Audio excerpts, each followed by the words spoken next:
stop putting on a show. Get up. That's what my husband said to me while I lay sideways on the patio with a crock pot of pulled pork emptied across my chest and both of my legs refusing to belong to me anymore. I want to be precise about that because, for a long time afterward, people kept softening it for me. They'd say he was panicked, he didn't mean it. Men say stupid things under stress. But I was the one lying there. I heard the exact words and the exact tone, and the tone was the part that finished me. It wasn't fear. It was the voice you use on a kid who's faking a stomachache to skip school. Tired, annoyed, a little embarrassed in front of company. My name is Margot. I was 30 when this happened, and I worked then as I do now, processing payroll for a school district just outside Tulsa, Oklahoma. It is not a glamorous job. I spend my days making sure substitute teachers get paid the right number of dollars for the right number of half-days, and I am very good at it, and it comes with health insurance I'll have plenty to say about later. We lived in a little 3-bedroom on a cul-de-sac called Persimmon Court, the kind of street where everyone knows whose dog got out and nobody locks the back gate. Let me back up to the party, because the party is where you can see the whole shape of it if you know where to look. It was the last Saturday in August, the kind of Oklahoma heat that makes the air feel like a wet towel pressed over your face. My husband, whose name was Brett, had just made shift supervisor at the metal finishing plant where he ran the plating line, and his mother had decided this called for a celebration on the scale of a royal coronation. Her name was Glenda. She had been planning this party for 2 weeks, and she had planned it at my house in my backyard with my cooler and my folding tables, while informing me of the plan rather than asking about it. That was Glenda's whole way. She'd show up Tuesday with a binder, an actual binder. She'd say, "Now, Margot, I'm not trying to take over." In the exact moment she was taking over, and you learn not to fight it because fighting it cost you 3 days of phone calls to Brett about how his wife didn't respect his mother. I'd learned to let her have the streamers and the seating chart and the playlist. It was easier. I told myself it was generous of me. Looking back, I think I'd just gotten very good at making myself small. Here's the thing I need you to understand before I tell you the rest. I had been sick for almost 6 months. Not vaguely sick. Sick in a way that scared me. It started in my feet. Pins and needles, the way your foot feels when it's been asleep, except it didn't go away. Then it climbed. My calves would buzz at night until I couldn't sleep. I'd be standing at the kitchen counter, and my knees would just soften, like the bones had turned to warm wax, and I'd grab the edge of the sink. My hands shook. There were mornings my vision swam at the edges, and I had to sit in the car in the school parking lot for 10 minutes before I trusted myself to walk in. And my hair was coming out in the shower in these soft, awful clumps, enough that I started keeping the drain catcher hidden so Brett wouldn't see it, though I couldn't have told you then why I felt the need to hide it. I went to doctors. I want to say that clearly because I know how this sounds, like a woman who ignored every alarm bell in her own body. I didn't ignore anything. I went to my primary care doctor in March and she ran a basic panel, and it came back unremarkable, which is the most frustrating word in medicine. I went back in April. She referred me to a neurologist. The neurologist had a 4-month waiting list and a manner like a man reading a cereal box, and when I finally saw him in person, he did a nerve test, frowned at it, said it was nonspecific, and asked me, gently, whether I'd been under any stress lately, whether I'd ever been treated for anxiety. He used the word somatic. He sent me home with a pamphlet about how stress lives in the body. And the thing is, my own husband had been laying the groundwork for that conclusion the whole time. Because every single time I mentioned a symptom, Brett had an answer, and the answer was always the same flavor. "You're tired, babe. You work too hard. You're spiraling again. You read too much WebMD." He started saying it to other people too, which I didn't fully clock until later. He'd tell his coworkers, half laughing, that I'd convinced myself I was dying. He told my own sister Shay in this concerned, lowered voice that he was worried about my mental health, that I'd become obsessed with being sick. He was so good at it that Shay called me one night and asked very carefully whether I might want to talk to someone. My own sister. That's how good he was. So by the time I went down on that patio, the soil had been tilled. Everyone at that party already had a story in their head, and the story was that Brett's poor, anxious, dramatic wife had a tendency to make things about herself, including, apparently, his promotion. I'd been carrying the second crock pot out from the kitchen, the heavy ceramic one full of pulled pork, walking it across the patio toward the buffet table Glenda had staged with a banner that said, "Congratulations" in gold foil. 16, maybe 17 people back there. And halfway across the concrete, my legs simply stopped taking instructions. No stumble, no warning. They switched off. I went down hard, the pot first, then me, and the world below my hips became a foreign country I had no passport to. I couldn't move my legs. I couldn't feel them. I lay there with barbecue sauce in my hair and gravel biting my cheek and a roaring in my ears, and I watched my husband cross the patio toward me. Walking, not running. Walking the way you walk to deal with a minor inconvenience. And that's when he said it, loud enough for the gold foil banner to hear. "Stop putting on a show. Get up." And his mother, Glenda, standing by the buffet with the serving spoon, said to the woman next to her, "Not even quietly. She always does this when it's not about her."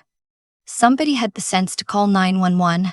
I think it was a neighbor, a retired guy from 2 doors down. I lay there counting the slots in the patio umbrella, while a teenager I'd never met crouched next to me and held my hand and didn't say anything dumb, just held it. And I have thought about that kid 1,000 times since.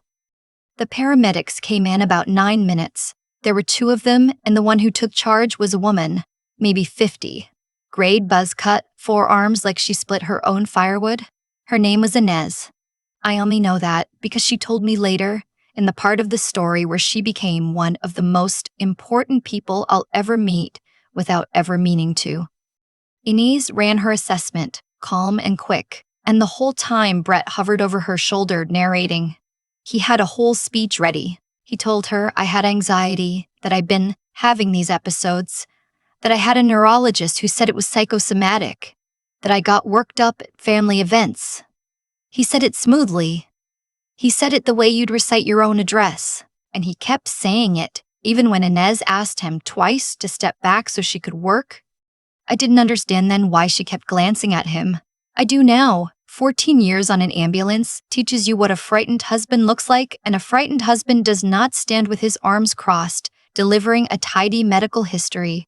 A frightened husband is a mess. He's in the way. He's grabbing your hand and asking if you're going to be okay. Brett was managing a story, and Inez had met enough men managing stories to feel the wrongness of it in her gut, even if she couldn't have written you a report on it yet. She pinched the arch of my foot, hard. I felt nothing, and I saw her see that I felt nothing. She did a quick test up my legs, and somewhere around my knee something flickered, and her face changed, just slightly, and she reached for her radio. She called dispatch and requested police to the scene. And here's the part that I think about a lot. She used a reason that was completely ordinary and completely true. Family member interfering with patient care, becoming verbally aggressive. That happens at calls, all the time. It's a real request with a real form. Brett heard the word police and went stiff, and Inez just looked up at him, bland as oatmeal, and said, "Sir, I just need you to back up so I can do my job. Standard stuff." And he relaxed. He thought it was about him standing too close. He thought he'd been a little too dramatic in front of the neighbors. It wasn't about that. Not only that, they loaded me into the ambulance. Brett said he'd come to the hospital later, after he helped his mom break down the party. He actually said that. There were 16 people in my backyard eating pulled pork off the floor of a marriage, and he stayed to fold the tables. Inez climbed in beside me, and as the doors closed and the rig started rolling, she checked my pulse and said one thing that wasn't on any protocol sheet. She said, "Whatever's going on with you, it's real. I want you to hear me. It's real." I almost came apart right there on the gurney. 6 months. 6 months of being told I was making it up, by doctors, by my husband, by my own sister, until I'd half started to believe it myself. And a stranger with a buzz cut, looked at my dead legs, and told me I wasn't crazy and I had to bite the inside of my cheek to keep from sobbing into the oxygen mask. The emergency room moved fast and slow at the same time, the way they do. Blood drawn, an IV, a young resident with bags under his eyes who actually listened to Inez's handoff like it mattered. She didn't just drop me and leave, she pulled him aside. I found this out weeks later. She told him, progressive, ascending neuropathy, sensory loss, hair loss, a 6-month timeline, and a husband whose behavior at the scene didn't add up. She told him she'd run plenty of anxious patients, and this wasn't that. She suggested they look past the standard panel. She used the word toxicology. The resident ordered an MRI of my spine and a broad tox screen, the kind they don't run unless something's nagging at them. Brett showed up 3 hours later. 3 hours. I'd been scanned, stuck, and parked in a curtained bay. And when he finally pushed through the curtain, he didn't ask what the doctor said. He didn't ask if I was scared. He asked when they were going to discharge me because the house was a disaster and his mom was real upset about how the night went. Then he sat in the corner chair and got on his phone, and I lay there watching the top of his bowed head while he scrolled, and I thought, with this terrible flat clarity, I have no idea who this man is. I picked him out of a crowd at a friend's wedding 7 years ago because he had a nice laugh, and I have no idea who he is. A nurse came in around 9 and asked Brett, very pleasantly, if he'd mind grabbing a coffee while she did some lady stuff. He went. Once he was gone, she pulled the curtain, leaned in close, and asked me a question she asks everyone, except she asked it slow, with her eyes on mine. Do you feel safe at home? I said yes, automatically, the way you do. But the question lodged in my chest like a swallowed pill that won't go down, and it sat there for the rest of the night. And I had nothing to do but lie in that bed with my phone. So I started looking. I logged into our joint checking account, the one Brett mostly managed because he was better with numbers, and I scrolled, really scrolled, for the first time in a long time. There was a recurring charge I'd never registered before, $110 a month to something with an insurance company's name, and there were cash withdrawals, $60 and $80 at a time, from an ATM at a gas station in a part of town we never went to. They went back months, steady as a heartbeat. I didn't sleep. Around 6 in the morning, the curtain opened and the resident came in, and behind him were 2 people I didn't know. A woman in scrubs who said she was the hospital's patient advocate, and a woman in a dark blazer with a badge clipped to her belt. The resident pulled the rolling stool over and sat down close to the bed, and that's the moment I understood, in my body, before a single word, that this was bad. Doctors don't sit down for good news. They sit down when they need you holding still. The woman with the badge was a detective from the Tulsa Police Department. I'll call her Detective Reyes because that's who she was to me. Mid-40s, flat effect, the look of someone who had not been genuinely surprised by anything since the second Bush administration. She pulled the plastic chair beside my bed and sat like she'd done it 1,000 times, which she had. The resident went first. He walked me through the MRI carefully, like he was reading a sentence. The scan showed damage to my peripheral nerves, the protective sheathing around them being stripped away. He said the pattern didn't match MS, didn't match the autoimmune things they'd ruled out. The pattern, he said, looked like something was being introduced into my body from the outside. A toxin. And then the tox screen came back, and the broad heavy metal panel lit up, and the word they put in front of me was thallium. I didn't know what that was. He explained it gently. A heavy metal. Historically used in rodent poison before it was mostly banned. Still present in certain industrial processes. Certain specialty chemical operations. The kind of compound you'd run across, he said carefully, in metal plating and finishing. My husband ran the plating line at a metal finishing plant. He'd just been promoted to supervise it. And the levels in my blood weren't from one exposure. They were consistent with small, repeated doses over a long stretch of time. Months. Someone had been giving it to me in pieces, slow enough that the symptoms could be mistaken for stress, for anxiety, for a dramatic wife who read too much WebMD. I didn't scream. I didn't cry. I went completely still, the way a screen goes blank when the computer hits an error it can't process, Because here's the image my brain kept handing me. Every single morning of our marriage, Brett made my coffee. He was proud of it. He had a whole ritual: the burr grinder, the gooseneck kettle, the specific oat creamer I liked. He'd hand me the mug and kiss the top of my head and say, "There she is," every morning, for years. There she is. Detective Reyes let the quiet sit, and then she started asking questions, methodical, no drama. When did my symptoms start? Who prepared my food and drinks? What did my husband do for work? When I said metal finishing, plating line, she wrote it down and underlined it twice. She asked about our finances, about any insurance policies, about Glenda, about how involved his mother was in our day-to-day life. I told her about the binder, about the morning coffee, about the recurring insurance charge in the gas station ATM I'd found at 3 in the morning, and her eyebrow moved about a millimeter, which from her I'd learned was the equivalent of a gasp. She was honest with me. She said the toxicology, the timeline, the occupational access, all of it pointed one direction, but they would build the case on evidence and not on assumptions, and she promised me that, and then the evidence started coming, and it came fast. They got a warrant for the house that same day. In the garage behind Brett's pegboard of tools, tucked inside a coffee can on a high shelf, they found a labeled industrial container of a thallium-based compound, the kind his plant logged and tracked. His employer confirmed it. Brett had been signing out quantities of it for the better part of a year, more than his role on the line accounted for. And his supervisor had never questioned it because Brett had been there 9 years and was reliable. That's the thing nobody tells you about trust. It's the best hiding place there is.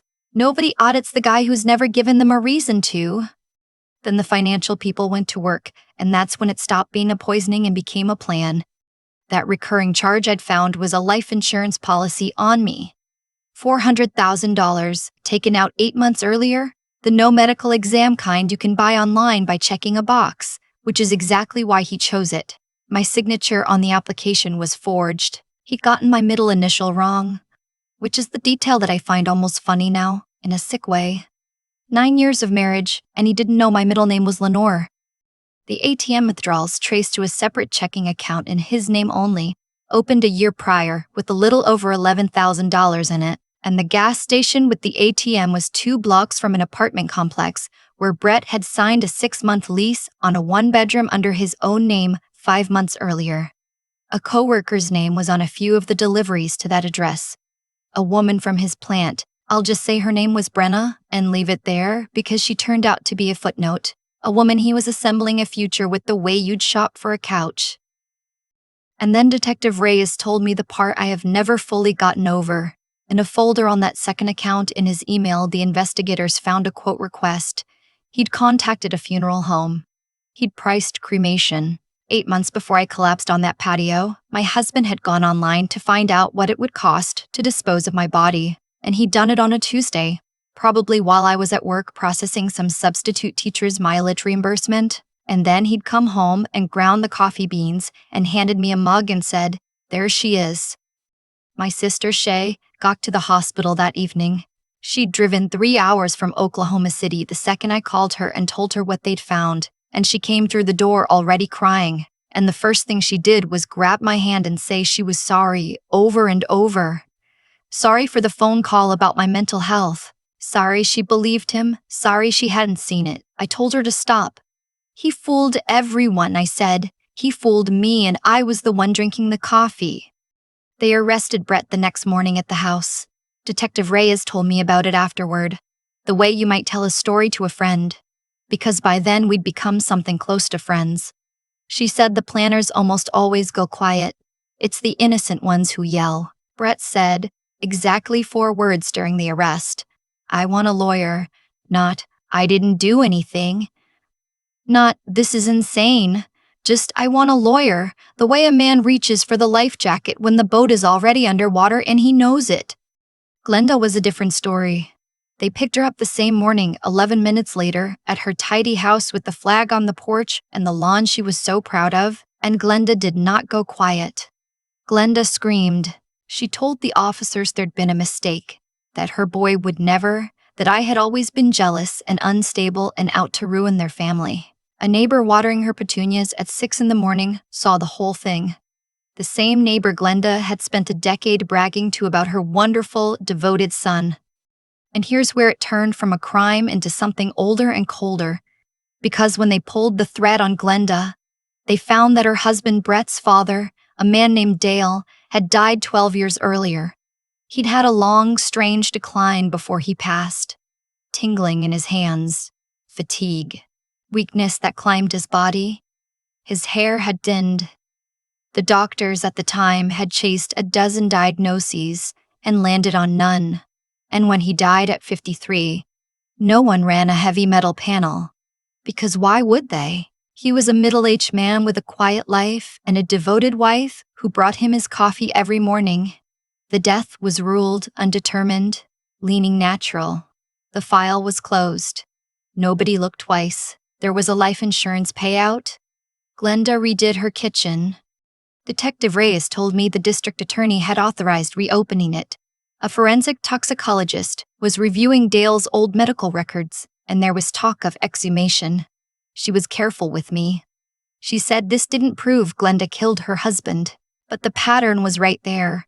The same symptoms, the same slow timeline, the same coffee, the same household, and when she said it out loud, the implication landed on me like a truck through the chest. If Glenda had done it before, then she hadn't just helped her son, she'd shown him how. The dose, the patience, the gaslighting, the way you tell everyone the victim is anxious and dramatic, so that when she finally falls down in front of 16 people, the crowd is already on your side. This wasn't a son's idea his mother went along with. This was a recipe. It had been handed down in that family like a casserole dish, and Brett had simply made it for his own wife. And the most horrifying part is that I think he believed he was being clever. I think he thought he'd invented it. They were denied bail and could not contact each other, and within a week, the lawyer they'd hired together dropped them both, because their defenses pointed in opposite directions and you cannot argue them in the same room. Brett's story was that his mother pressured him into it. Glenda's story was that she had no idea what her son was doing. Those two stories cannot both be true, and a courtroom is the one place that math gets enforced. They needed separate attorneys, cheaper ones, because every asset they had was frozen. Meanwhile, with the poison stopped, my body began the slow, stubborn work of climbing back. A neurologist, a real one this time, one who looked me in the eye, explained that peripheral nerves can regrow, but slowly, roughly a millimeter a day, and that I'd need to be patient, which made me laugh because I have never once in my life been ahead of schedule for anything, and I wasn't about to start with my own nervous system. The first 2 weeks were the worst of it. There was a morning I cried in the hospital bathroom because I couldn't grip the toothbrush hard enough to brush my own teeth. And a physical therapist named Doris, 60-something, and entirely without sentimentality, sat on the floor of that bathroom with me and said, "Okay, we're not crying about toothbrushes. We're going to grip a tennis ball 10 times and then you can cry, but you're going to cry while you grip." So I did. Sensation came back to my thighs first. This warm, prickling pins and needles that was almost worse than the numbness, like the limb waking up after sleeping wrong. Then my knees, then my shins.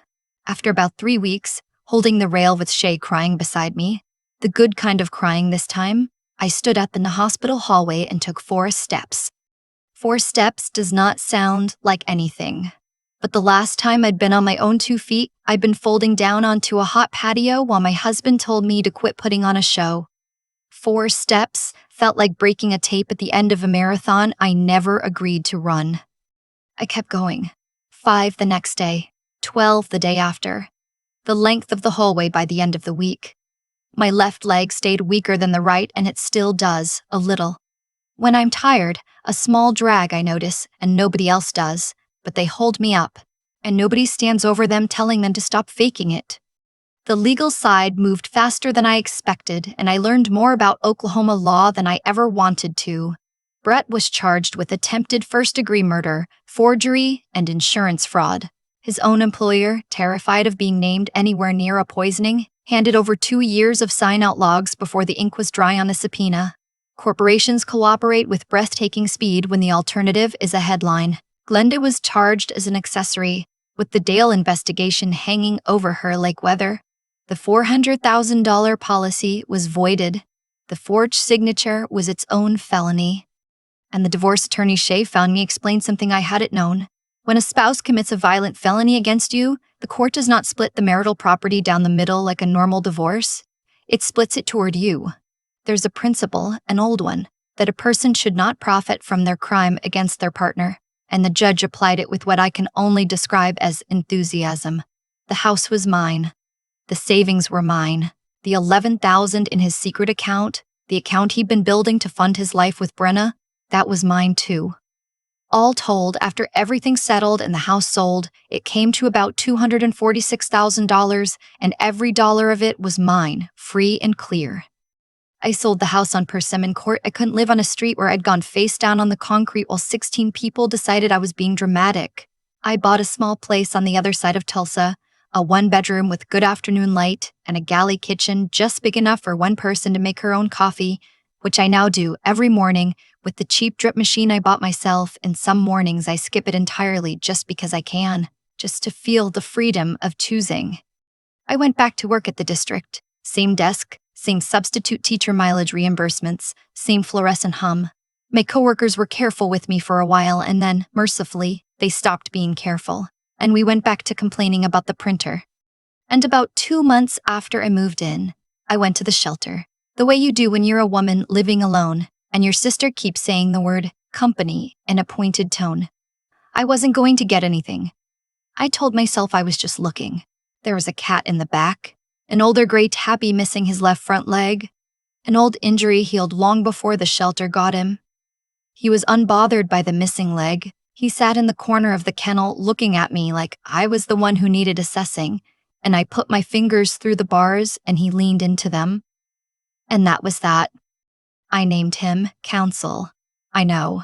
Shay rolled her eyes so hard I thought she'd hurt herself, and the volunteer at the shelter laughed out loud when I filled out the form. I know exactly what it is. It's on the nose.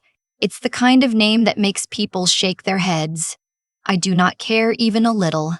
He sits on my lap every evening in the apartment with the good light, 3 legs tucked under him, purring like an idling truck, and he does not care what his name is or what happened to me or who used to make my coffee. He cares that someone looked into a kennel in the back and chose him.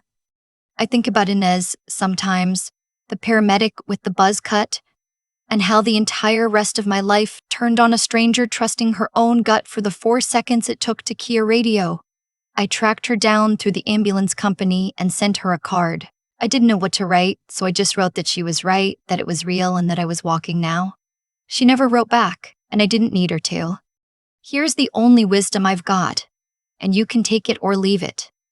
The people who stand over you and shout at you to get up are not always the ones trying to help you stand. Sometimes they're the ones who put you down there, and sometimes you have to fall all the way to the concrete in front of everyone with sauce in your hair and a crowd that's already made up its mind before you finally look up and see clearly for the first time exactly who's been standing over you the whole time.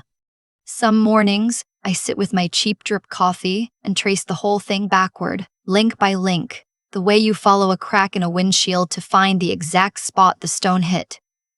None of what happened to me was random. Brett ground those beans every single morning because he had decided, somewhere along the way, that my life was worth less than $400,000 and a 1-bedroom apartment with a woman from his plant.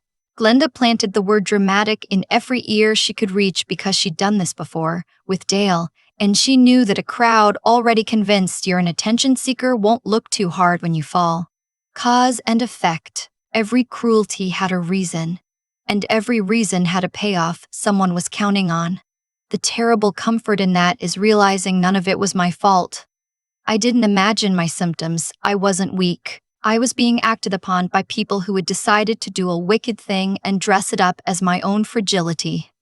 But I've also learned that being a victim is where the story starts, not where it has to end. And the difference came down to 3 things I had to build in myself almost from scratch. The first was refusing to lie, even to make a room more comfortable.